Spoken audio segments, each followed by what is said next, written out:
इंदौर में scheme number 51 में स्थित प्राचीन श्री बलवाड़े हनुमान जी के आशीर्वाद से प्रतिवर्ष तीर्थ यात्रा का आयोजन किया जाता है।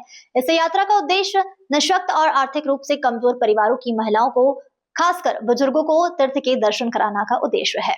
इंदौर में एक ऐसा श्रीवास परिवार है जो पिछले कई वर्षों से आर्थिक रूप से कमजोर और बुजुर्गों को धार्मिक यात्राएं करवाता हुआ नजर आ रहा है।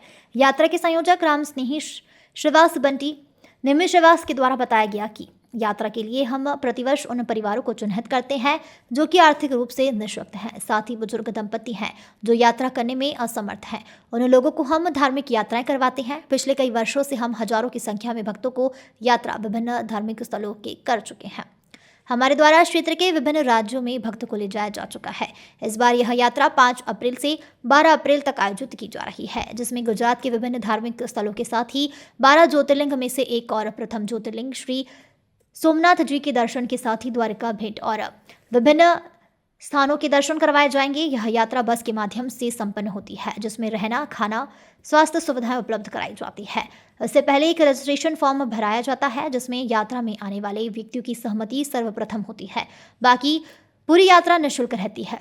यह यात्रा केवल स्कीम नंबर 51 में स्थित बड़वाले श्री हनुमान जी महाराज के आशीर्वाद से निकल जाती है। हमारी यात्रा बड़वाले हनुमान जी इंदौर संगम नगर से पावागढ़, सोमनाथ, 12 ज्योतिर्लिंग में से जो सोमनाथ हमारा प्रथम ज्योतिर्लिंग है, नागेश्वर द्वितीय ज्योतिर्लिंग है।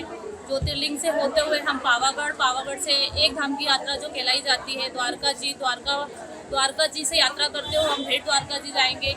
और भेंट द्वारका जी से जो हमारे पांडव 5 ज्योतिर्लिंग स्थापित किए थे, जब वो स्वर्ग की ओर जा रहे थे, उन्होंने 5 ज्योतिर्लिंग की स्थापना करी थी। हम उनके भी दर्शन कराएंगे और इसमें काफ़ी जो बड़े बड़े मंदिर है, हम उनके सभी के दर्शन भी इसमें कम से कम 1000 से 1500 महिलाएं हैं। हमारी 11 बसों का आयोजन रखा गया है, इसमें हमारी 1000 से कम 1000 महिलाएं हैं। हमारी यात्रा का हमने जो समय निर्धारित किया है वो 5 अप्रैल रखा गया है और वो 12 अप्रैल को हमारी वापसी है बड़वाले हनुमान जी की। स्कीम नंबर 51 बड़वाले हनुमान जी, यहाँ से हर साल बाबा के आशीर्वाद से यात्रा जाती है। हमारे पार्षद जी माननीय कैलाश विजयवर्गीय जी, हमारे क्षेत्र के पार्षद डाली जी, मामा जी, अश्विनी शुक्ल जी, सब जने मिलकर सबका भाइयों का सहयोग रहता है। ये यात्रा निजी रहती है, निःशुल्क रहती है यात्रा। इसमें किसी प्रकार का कोई रकम नहीं ली जाती है। ये यात्रा माताओं के लिए है, जिसमें हम यहाँ से सोमनाथ, द्वारका भेंट, रुक्मणी मंदिर, हरिद्वार, अष्टभंजन और पावागढ़ जी, उसके बाद अम्बा जी स्टेच्यू, ये सब दर्शन कराते हुए वापस इंदौर बताया जी। हाँ, उन्हीं महिलाओं को ले जाने का आशीर्वाद मिलेगा। तो आजकल तो क्या है, जो बुजुर्ग महिलाएं उनके औलादे भी ले जाने के लिए असमर्थ रहती हैं, ताकि वो सोचती हैं कि माँ को कौन ले जाए, पिता बुजुर्ग होगा उनको कौन ले जाए। तो बच्चे अपने एंजॉय में लगे रहते हैं, इसलिए हमने एक से टीम बनाई है कि हम उन माताओं को ले जाने में, उनके स्वास्थ्य खान पान की तमाम व्यवस्थाएं भी रहती है। उस चीज़ का तो आप माताएं बताएंगी कि हमारे साथ क्या व्यवस्था रहती है, और हमारी तरफ से जो भी हमारी तरफ से रहता है वो आपको वही लोग बता पाएंगे। राम स्नेही श्रीवास को मैं बचपन से जानता हूँ। जब मैं 5 साल का था, जब से मैं इसके साथ हूँ। यही मेरा रहवास है, 30 साल से स्कीम नंबर 51 में रहता। अभी जो ये काम कर रहे हैं, इन्होंने पहले भी यात्राएं करवाई हैं और अच्छी यात्राएं करवाई। ऐसा नहीं है कि उसका कोई त्रुटि नहीं। अभी भी जो ये यात्रा जा रही है पूरे गुजरात, द्वारका जी और सोमनाथ जी, क्या व्यवस्थाएं रहती, कैसी व्यवस्था रहती? व्यवस्थाएं अभी तक जो हमें मालूम हुआ कि इन लेडीजों से हमने बात किया है, तो ये व्यवस्थाएं अच्छी रहेंगी और आगे भी अच्छी रहेंगी। उन परिवारों की महिलाओं को ले जाते जो निःशक्त है, जो जा नहीं सकते, जिनके बच्चे उनको नहीं पहुंच पाते। इन्होंने गरीबी देखी है, ठीक है, बचपन से गरीबी देखी है, और गरीब की व्यवस्था और क्या होती है वो सब। मैं बंटी भैया के साथ पिछली बार 5 ज्योतिर्लिंग यात्रा सावन महीने में ले गए थे। बंटी भैया ने उस यात्रा में हमें कम से कम 5 ज्योतिर्लिंग यात्रा के लिए 10 दिन का हमें समय दिया था, जिसमें हम लोग 5 ज्योतिर्लिंग यात्रा करी थी। उस समय ऐसी स्थिति आई कि रात के 2 बजे कचाबी पहुँचे। वहाँ भी भैया को सबने माताओं को उठा के भोजन करवाया है।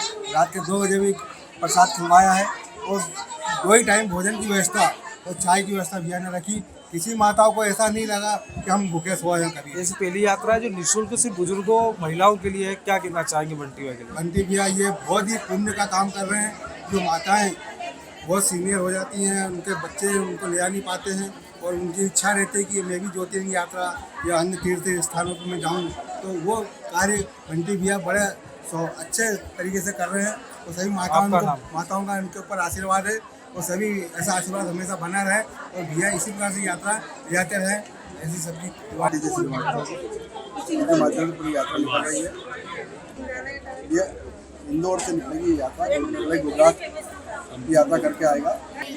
बताइए। सुविधा तो सभी रहती है अच्छी, जैसे किसी की तबीयत खराब हो जाए या कुछ हो जाए तो उनके लिए क्या, दवाई वगैरह सब दिलवाते हैं। खाने पीने की किस प्रकार की सुविधा? सब अच्छी व्यवस्था है, मतलब सभी प्रकार की सुविधा बंटी भैया करते हैं। हाँ करते हैं। आपकी कहाँ जा रही है यात्रा? ये गुजरात चले जा रहे हैं। गुजरात जा रहे हैं। आप लोग भी जा रहे हैं उसके अंदर? हाँ हम जा रहे हैं। श्री राम भाई साहब सभी को, भाई साहब ये जो मंदिर की व्यवस्था है आज भाई साहब के सहयोग से सभी लोगों को एकत्रित करके सभी के सहयोग से जो मंदिर हमारे यहाँ पर बना है श्री बड़वले हनुमान जी, हम बहुत खुशकिस्मत महिला है कि यहाँ पर हम सब लोग एकत्रित होते हैं, भैया के साथ में रहकर ये यात्राएं करते हैं।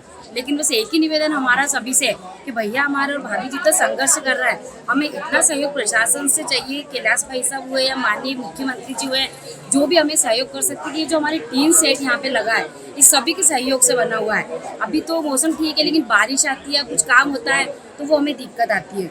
और एक भाई साहब जो मैं बात अपनी तरफ से बोलना चाहूँगी कि जो विपक्ष पार्टी में किसी का नाम नहीं लेना चाहूँगी, वो हमें थोड़ा सा विरोध कर रहे हैं।